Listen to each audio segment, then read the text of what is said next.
Hello everybody, Esmée here. My hair is still wet, still just came out of the shower, but there's just another thing that I really need to talk about.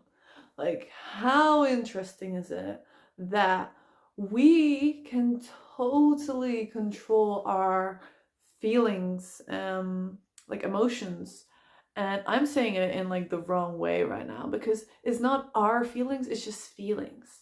And it's about Vipassana meditation that I am very interested in, like mindfulness. Because if you learn to see things separate, you learn to think in a way of like it's the mind and it's feelings.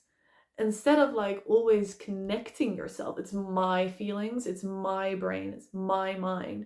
Because in that way, you always think you're responsible for everything that you're thinking and that you can always change it, that you're like always.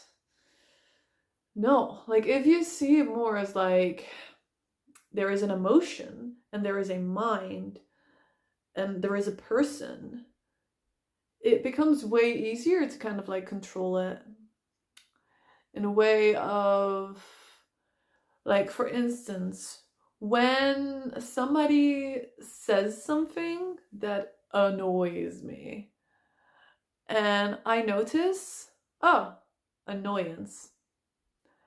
And I can look at this feeling like, oh, annoyance. That's happening right now. I can actually like take a step back, have like a helicopter view on this annoyance, and all of a sudden annoyance disappears because I'm disconnected with this feeling of annoyance. Or what could happen is I could observe it. I could observe this annoyance and like, oh, I could see what caused this annoyance without diving into the story. So this is about Vipassana meditation. I have been while I was traveling through Thailand, I went to a monastery and I stayed there for 10 days in silence. So being in silence was a choice. I did it for 4 days. Then I broke my silence. But it was so interesting. There's things that I learned from the monks there about silence, about Vipassana meditation, about mindfulness, about Buddha. And yeah, our teacher was a monk, and he was also a philosopher teacher, and he was very wise. And just the way he explained things was so interesting, because in day-to-day life, there is so much happening. There is so many things, like people are multitasking and like this and that and this and that and this and that. And you're not like actually aware of what is happening. I mean, don't you get that sometimes? That at least I get that, where I'm just realizing like, oh, how did I ride my bike from here to here? How did I just arrive here? Because I got lost in thought. Or you get so stuck in swiping videos or fixing stuff on your laptop and you're like doing admin, and all of a sudden it's like hours later and you're also like listening to this song and da da da da da. You're not like actually like aware.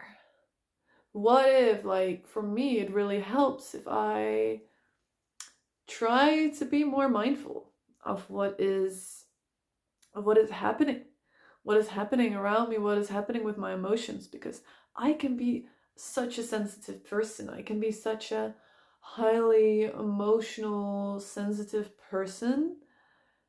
And one of my, how would you say, one of my more difficult traits to manage myself is that I can take things personal very easily, and I know that about myself.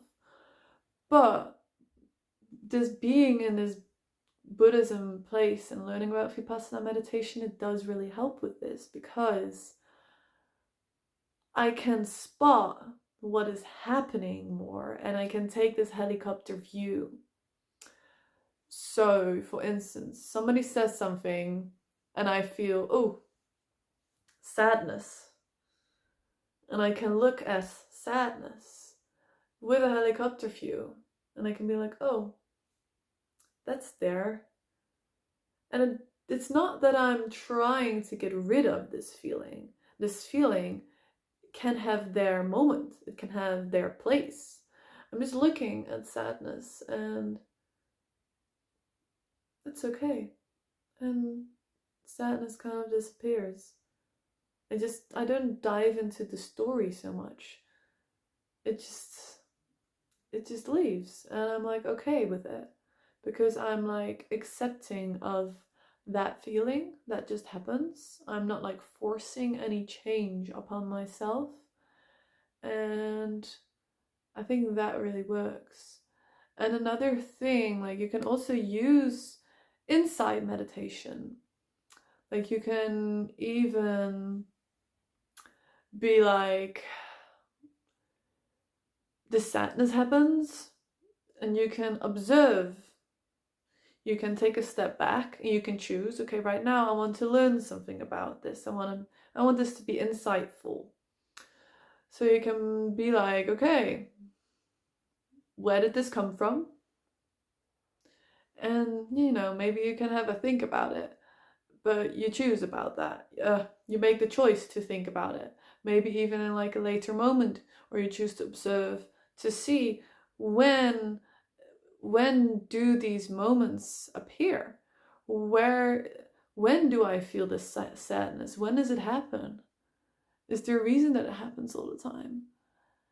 And to just be like okay with everything and to just see it happening. Because for me, I know that I'm always trying to be like self-growth and changing and learning. And that's great. But sometimes you can also, at least I can get stuck in this whole self-growth thing and like always expecting the world of myself. And like, that's where the perfectionist in me kind of like pops back up, I'm always trying to do everything in the best way and like read self-help books and da da da da da. But it can be exhausting because nobody's ever going to be perfect. I'm not going to be perfect, And that's not what it is about. It's really about just learning to be able to be okay in the moment, learning to be okay with everything, basically, to just accept that that's life, and to really, I don't know, like just saying it right now makes me feel like okay. And then there's another belief that I have is that I do trust in the universe, and sometimes I forget about this, and I'm trying to be controlling, trying to control everything that happens to me and in my life. And of course, some things you can control, but a lot of things, it's super tiring if you're always trying to control everything. It is. So, yeah, I guess what I'm trying to say is I'm learning to let go.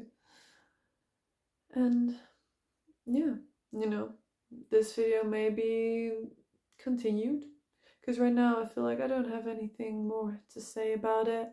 It feels like if I say more about it now, it's just going to be forced. But I've got so many ideas and but for now it's okay.